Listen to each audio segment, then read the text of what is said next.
In this video, I'm gonna teach you how to use an EBT card on a Walmart online.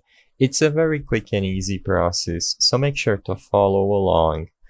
I recommend doing this on a web browser, either on your computer or your phone, and all you have to do is go to www.walmart.com/EBT.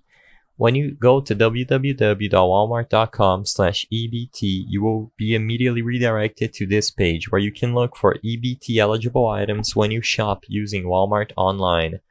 As you can see, you simply have to select Get Started and you will get a prompt that allows you to add an EBT card. I can't show you that prompt because I'm not currently signed in, but it's a very quick and easy process, very straightforward, and as long as you go through Add the EBT card, whenever you shop for items, you can select EBT food eligible and you can confirm your checkout using your EBT card, as you can see over here at the screenshots. I hope I was able to help you on how to use your EBT card at Walmart online. If this video helped you, please be sure to leave a like and subscribe for more quick and easy tips. Thank you for watching.